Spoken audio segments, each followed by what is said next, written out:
하고 축복합니다. 종료주의를 통해서 예수님이 우리의 왕이심을 선언할 수 있는 그런 귀한 은혜가 있어지기를 소망합니다. 오늘은 종료주일이고 예수님께서 왕으로 예루살렘에 입성하시고 내일부터는 고난주간으로 진행되어집니다. 예수님께서 고난받으시고 십자가에 죽으셔서 우리의 구원을 완성하시는 그런 귀한 날이 바로 고난주간입니다. 오늘 우리가 살펴볼 것은 예수님께서 오늘도 여전히 왕으로 우리 가운데 들어오시기를 원하신다는 것입니다. 그 당시 예수님께서는 진정한 왕으로 예루살렘에 들어가셔서 그들의 왕이 되셨던 것처럼 오늘날 우리 주님께서는 우리가 살아가고 있는 삶 속에 왕으로 들어오시기를 소망하고 있습니다. 그리고 아직도 예수님을 알지 못하는 그곳에 우리를 통해서 예수님께서 왕으로 들어가셔서 통치하시고 다스리시고 인도하시기를 원하신다라는 것을 이야기해 주고 있습니다. 오늘 영원한 왕이신 예수님께서 우리가 우리 가운데 모셔드리고 우리를 통해서 곳곳에 아직도 예수님을 알지 못하는 그곳에 예수님 왕 되심을 선언하고 선포할 수 있는 그런 귀한 도구가 되어야 되겠습니다. 그렇게 되기 위해서 우리는 어떤 용기와 결단을 가져야 될까? 첫 번째로는 순종하는 자세를 가져야 합니다. 따라해 볼까요? 순종하는 자세를 가져야 합니다. 말씀을 함께 같이 읽겠습니다. 21장 2절과 3절입니다. 자, 시작. 이르시되 너희는 맞은편 마을로 가라. 그리하면 곧 매인 나귀와 나귀 새끼가 함께 있는 것을 보리니 풀어 내게로 끌고 오라. 만일 누가 무슨 말을 하거든 주가 쓰시겠다 하라. 그리하면 즉시 보내리라 하시니.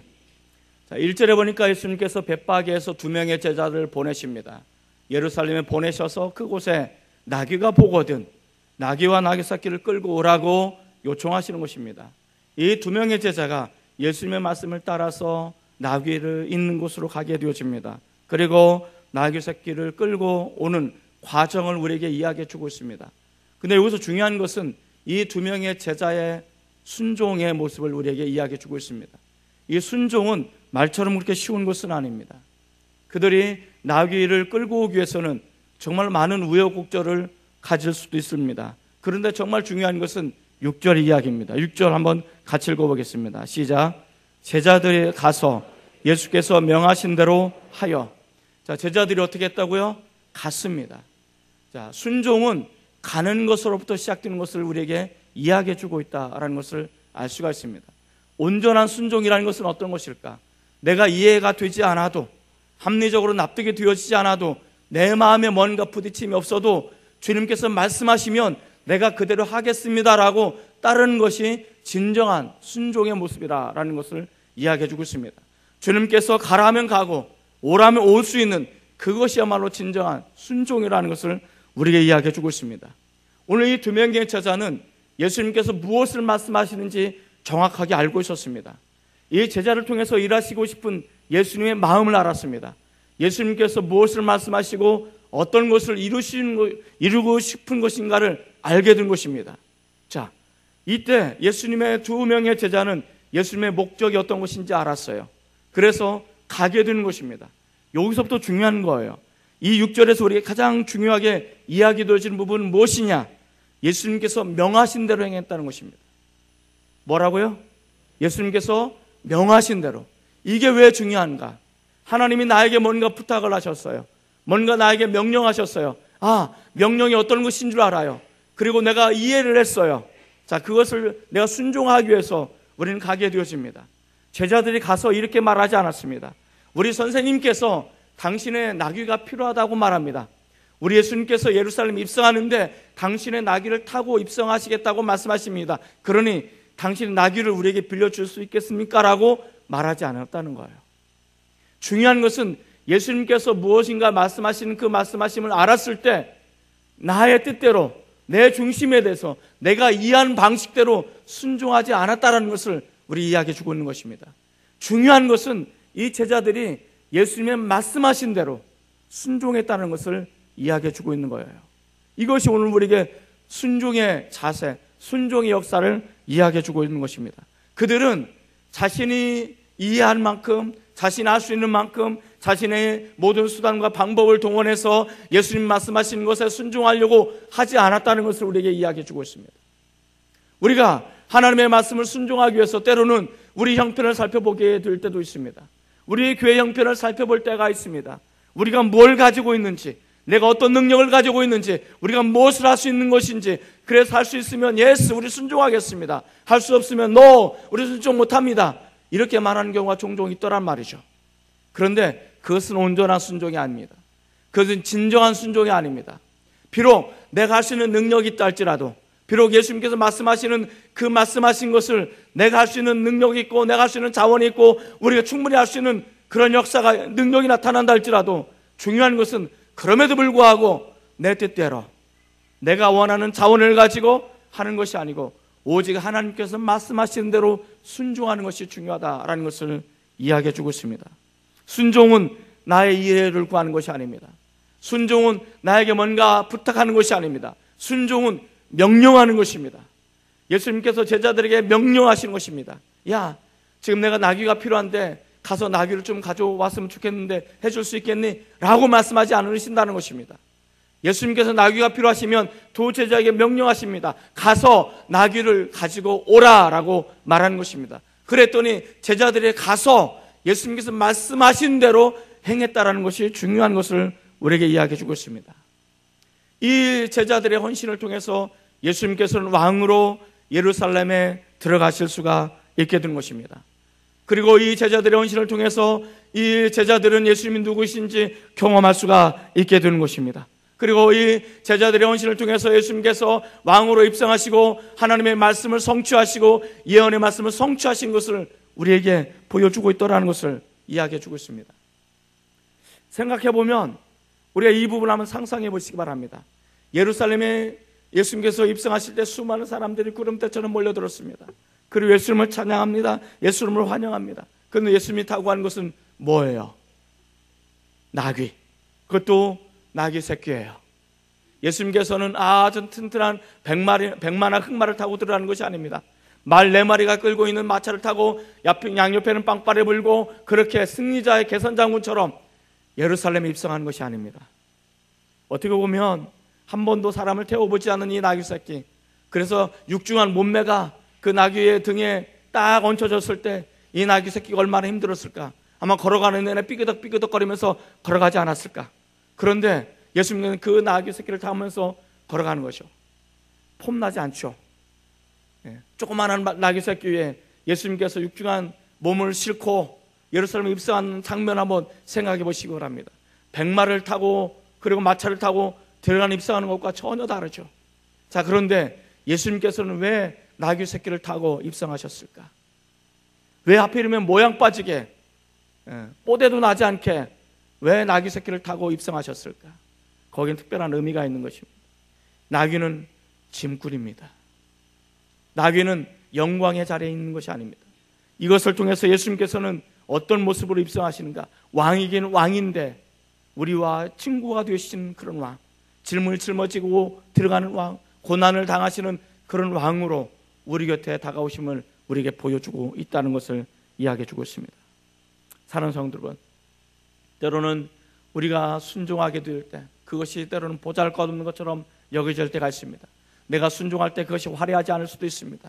내가 순종하는 것이 그것이 내 이름이 드러나지 않는 순종일 수도 있습니다. 그러나 나의 순종을 통해서 하나님의 위대한 일들이 이루어진다는 것을 잊지 마시기 바랍니다. 그렇다면 우리는 왜 순종하지 못할까? 순종하지 못하는 이유가 무엇일까? 이 순종하지 못하는 이유 중에 하나는 아마 순종의 문제가 무엇인가를 우리에게 이야기해 주고 있지 않는가. 나의 유익과 상관이 없다면 우리는 기꺼이 순종의 자리로 나가지 않으려는 경향이 있습니다. 그럼에도 불구하고 내가 어떤 유익을 있느냐, 내가 유익을 없느냐, 이것과 상관없이 주님께서 말씀하시면 온전히 순종하실 때 이 순종을 통해서 하나님께서는 우리들에게 왕으로 오심을 우리에게 이야기해 주고 있습니다. 우리 주님께서는 저 여러분의 헌신을 그리고 저 여러분의 무조건적인 순종을 통해서 예수님이 왕으로 우리 삶 가운데 오시기를 원하시고 계십니다. 그런 순종의 모습으로 예수님 우리 삶 가운데 왕으로 오실 수 있는 역사가 일어나시길 주님의 이름으로 축원을 드립니다. 우리들의 영원한 왕으로 예수님을 모셔드리기 위해서 우리는 어떤 결단과 용기를 가져야 될까? 두 번째는 헌신의 자세입니다. 따라해 볼까요? 헌신의 자세입니다.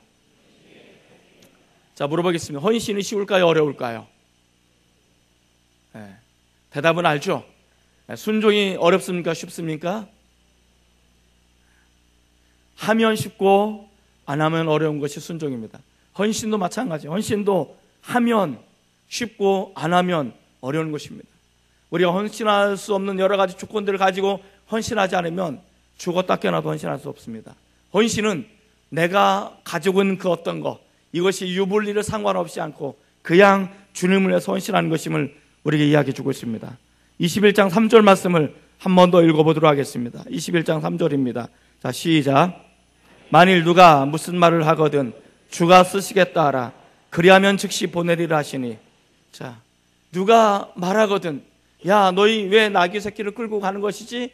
라고 말하면 주가 쓰시겠다라고 말만 하라. 그러면 그것이 가능하다라고 말하고 있습니다. 마가복음 11장 5절에서 6절에 보면 이렇게 기록하고 있습니다. 거기 서 있는 사람 중 어떤 이들이 이르되 나귀의 새끼를 풀어 무엇 하려느냐 하매 제자들이 예수께서 이르신 대로 말한데 이에 허락하는지라. 어떤 이들이, 이 어떤 이들은 아마도 나귀의 주인이지 않을까라는 생각이 듭니다. 이 나귀의 주인이 말하는 거죠. 허락도 없이 나귀를 끌고 간다면 누가 그걸 가만히 내버려 두겠습니까? 그래서 나귀 주인이 묻는 거죠. 왜 이것을 끌고 가려 하느냐라고 묻습니다. 이것은 되게 얌전하게 번역된 것이죠. 직설적인 표현은 무엇입니까? 니네가 뭔데 끌고 가? 라는 거죠. 니네가 뭔데? 왜 끌고 가? 그러자 이 제자들이 뭐라고 말합니까? 예수님께서 하신 말씀대로 이야기하는 것입니다. 우리 주님께서 쓰시겠다고 하십니다 라고 말하니까 이 사람이 아무 말도 않고 이것을 허락하셨다라고 이야기해 주고 있습니다. 자, 중요한 것은 이 나귀 주인의 이름이 등장하지 않는다는 사실입니다. 그런데 우리는 한 가지 알 수 있어요. 이 나귀 주인은 2000년 동안 종료 주일만 되면 수많은 목사들의 입술을 통해서 이 나귀 주인을 칭찬한다는 것입니다. 놀랍지 않아요? 한 번 나귀를 빌려줬을 뿐인데, 한 번 나귀 새끼를 잠시 빌려줬을 뿐인데 이 나귀 주인은 이름은 드러나지 않지만 2000년 동안 수많은 사람들에게 이름이 회자되어지는, 이 사람이 어떤 사람인지, 이 사람의 모습이 무엇인지 끊임없이 회자되어지는 일들이 일어나고 있다는 것입니다. 저는 상상을 해봤습니다. 아마 이 나귀 주인은 천국에 갔을 거라고 저는 확신합니다. 여러분들은 안 믿어도 상관없습니다. 저는 그렇게 믿어요. 아마 이 나귀 주인은 천국에 들어갔을 거라고 저는 믿습니다. 그리고 천국에서 이 종료 주일만 되면 예수님께서 이 나귀 주인을 자기 옆으로 부르지 않았을까 생각이 됩니다. 부르고서 뭐라고 말하냐면, 그때 말이지, 2000년 전에 말이지, 얘가 나귀를 나한테 빌려줘서 내가 나귀를 타고 예루살렘에 입성한 거야. 대단하지 않아? 막 이렇게 칭찬하지 않았을까요? 뭐 제가 여러분들의 뭘 더 바라겠습니까? 좀 한번 상상하면 그런 상상이 그려지지 않아요? 저한테만 그래서 미안합니다만 저는 그려져요. 2000년 동안 예수님께서 이 종료 주일만 되면 이 나귀 주인을 부르는 거예요. 그리고 얘 때문에 말이야 내가 나귀를 타고 예루살렘 입성하고, 얘 때문에 말이야 내가 구약의 나를 향해서 예언된 말씀을 내가 성취할 수 있어서, 이 무명의 한 사람의 헌신을 통해서 내가 말씀을 성취할 수 있고 말씀을 이룰 수 있는 통로가 된 거야. 대단하지 않아? 라고 소개하지 않을까 하는 생각이 듭니다. 사랑하는 성도 여러분, 때로는 우리가 주님 앞에 작은 헌신을 통해서, 내 이름이 드러나진 않지만 나의 작은 헌신을 통해서 하나님의 말씀이 성취되어지고 하나님의 뜻이 이루어지고 하나님의 역사가 나타난다면 어떡하시겠습니까? 나의 작은 헌신을 통해서 내 작은 것을 주님 앞에 맡겼더니 우리 주님께서는 이 작은 헌신을 통해서 위대한 하나님만이 하실 수 있는 일들을 성취해 나가시고, 그리고 언젠가 우리 주님께서 그렇게 말씀하실 것입니다. 천국에서 그때 말이지, 그 순간에 이 아이가 나한테 작은 헌신을 통해서 내가 이 일을 감당할 수 있게 되었다고, 그렇게 칭찬을 듣는다면 얼마나 좋으시겠습니까? 안 그렇습니까? 저는 이 말씀을 통해서 저와 여러분들이 온전히 주님 앞에 헌신할 수 있는 그런 일들이 일어났으면 좋겠습니다. 그런데 이 헌신에 머뭇거리게 하는 것이 무엇일까? 우리 헌신으로 나가기 위해서는 믿음의 결단이 필요합니다. 우리 주님께서 나에게 뭔가 말씀하실 때, 내게 뭔가 감동을 주실 때, 내가 그렇게 하기를 원하신다는 걸 내가 알게 되었을 때, 이 갈등은 있지만 내가 순종으로 나간다면 이 순종을 통해서 하나님께서는 위대한 일들을 하실 것이고, 내가 그건 알겠는데, 우리 주님께 나를 통해서 뭔가 만들어 나가실 것을 알겠는데 내가 자신이 없어서 내가 순종하지 않는다면 하나님께서는 나를 통해서 그 어떤 역사도 만들어 나가지 않으실 것입니다. 그리고 우리는 여전히 하나님의 역사함을 경험하지 못한 채 그대로 살아가게 될 것을 이야기해 주고 있습니다. 저는 오늘 우리가 크든 작든 우리 주님께서 원하시는 작은 헌신을 통해서 하나님의 위대한 일들을 경험하셨으면 좋겠습니다. 우리가 계속 중보하는 기도 중에 하나가 그것입니다. 캄보디아 따케오 장평교회 신화 사역자를 위해서 우리가 기도하고 있습니다. 불교의 나라입니다. 십자가가 세워지기 참으로 힘든 나라입니다. 그리고 예수를 믿는 것이 얼마나 힘든지 모릅니다. 그들은 불교도라는 것이 얼마나 자부심이 강한지 모릅니다. 앙코르와트가 그들에게 주된 어떻게 보면 관광지입니다. 이 관광지를 통해서 그들이 얼마나 큰 자부심을 갖고 있는지 모릅니다. 그런데 그곳에 교회가 세워지고 그곳에 부흥 역사가 일어났는데 이 사역자가 암에 걸리기 시작한 거예요. 그리고 이 사역자가 직장암에 걸렸는데 캄보디아에서 수술을 하면 이 항문을 다 드러내고 옆에 주머니를 차고 평생을 살아야 됩니다. 20대, 40대 중반밖에 되지 않았는데, 그런데 한국에서 똑같은 진단을 했습니다. 그리고 한국에서는 항문을 다 드러내지 않고 살릴 수 있는 수술을 할 수 있다라고 나왔습니다. 그리고 대구나 천안 둘 중에 한 군데에서 우리가 이제 수술을 하게 되어지는데, 여기서 우리에게 중요한 것은 한국에 수술하면 의료보험이 되지 않아서 병원비가 많이 들어가게 될 것입니다. 저는 이 부분을 계속 고민하면서 기도했습니다. 왜 이때 이 문제가 우리 가운데 다가왔을까? 이 신학 사역자가 지금 굉장히 불안하고 두려운 가운데 있는데 왜 이 문제가 우리 가운데 심각하게 받아들여지는 이유가 뭘까? 그것도 이 사순절 기간, 그리고 이 고난주간과 부활주를 앞두고 이 사역자가 우리 가운데 중심으로 자리 잡게 되어지는 이유가 어떤 것일까? 저는 그렇게 생각합니다.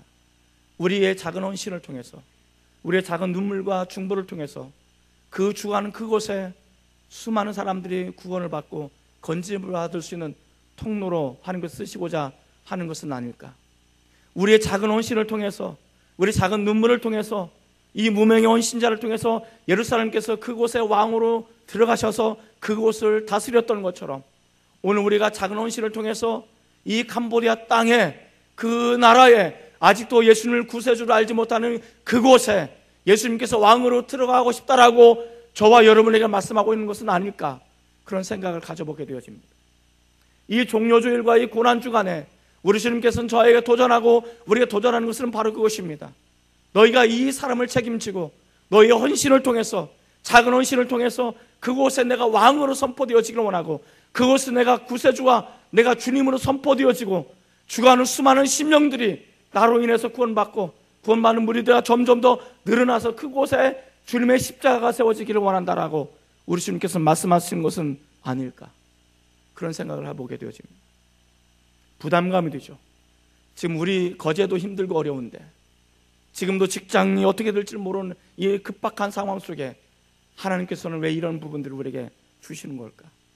우리가 잘 나갈 때, 우리가 경제에 좀 더 넉넉할 때, 그럴 때는 아무 정말 부담 없이 얼마든지 헌금을 할 수 있고 할 수 있을 텐데, 가장 힘겨운 순간에, 가장 어려운 순간에 이 문제를 우리에게 툭 던지신 이유가 뭘까?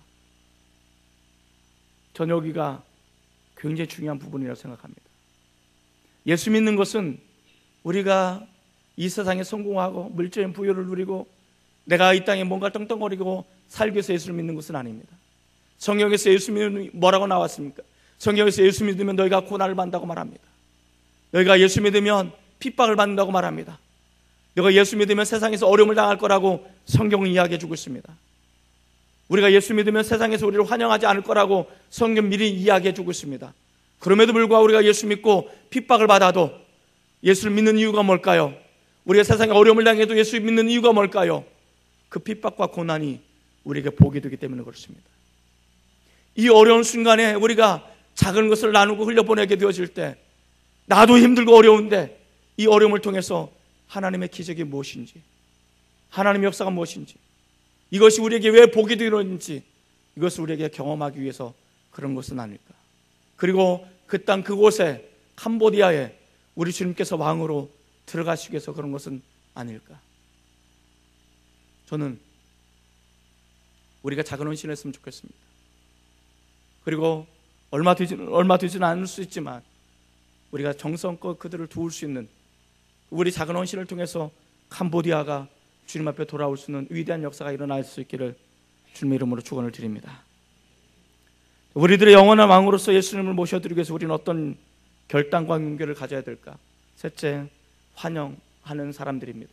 환영하는 자세를 가져야 됩니다. 따라해 볼까요? 환영하는 자세를 가져야 됩니다.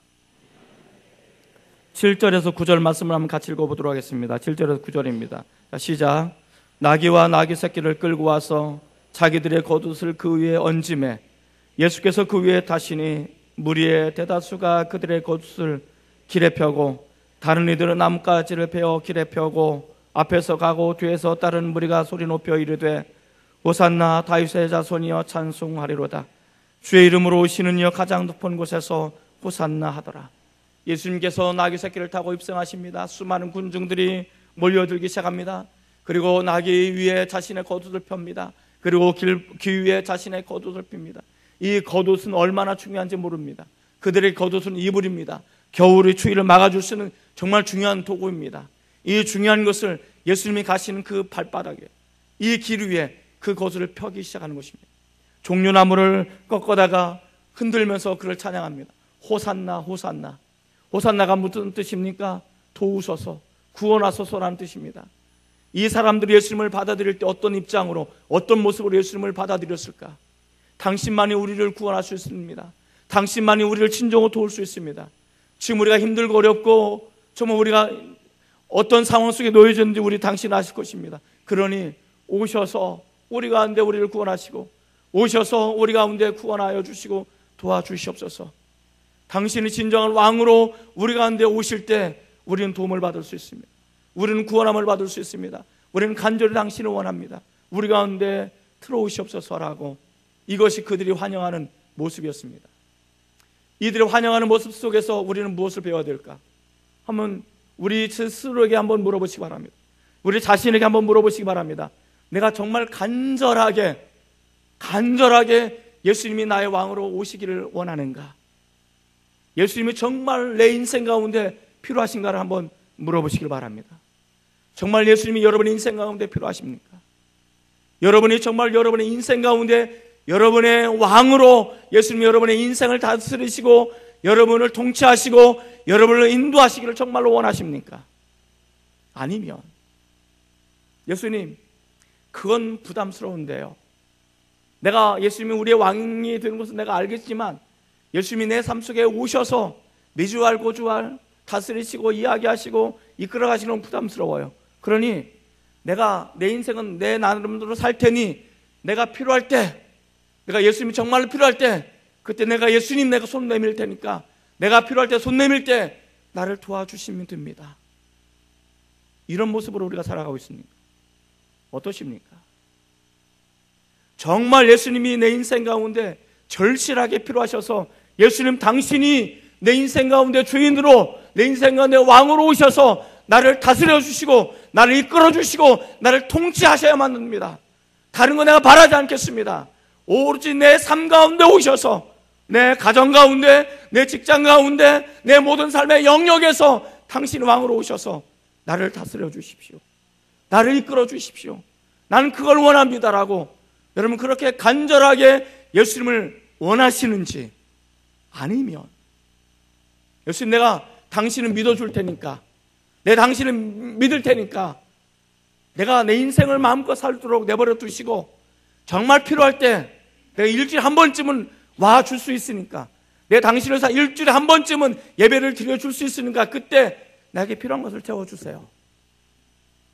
내가 내 인생을 살다가 정말 힘들고 어려우면 내가 그때 살려달라고 손 내밀 때 그때 외면하지 마시고 그때 나의 필요한 것을 채워주기는 하세요. 어떤 예수님을 원하십니까? 아마 대부분의 사람들은 두 번째 예수님을 원하실 것입니다. 예수님께서 내 삶 가운데 직접 오셔서 다스려 주시면 내가 뭘 할 때 뻘쭘할 때가 있어요. 내가 뭘 할 때 불편할 때가 있어요. 이런 데는 예수님이 안 계셨으면 좋을 텐데, 이때 예수님이 좀 없었으면 좋겠는데 왜 이때까지 예수님이 오셔서 좀 나를 곤란하게 만들까? 예수님 이때 눈 감아주시면 안 돼요? 그럴 때가 많잖아요. 그러니까 예수님이 나를 온전히 오셔서 통치하거나 다스리는 것보다도 내가 필요할 때마다 찾아가서, 내가 필요할 때마다 손 내밀 때 그때나 도와주세요. 난 그게 편해요. 이런 것이 우리들의 실제적인 모습이 아니냐 말이죠.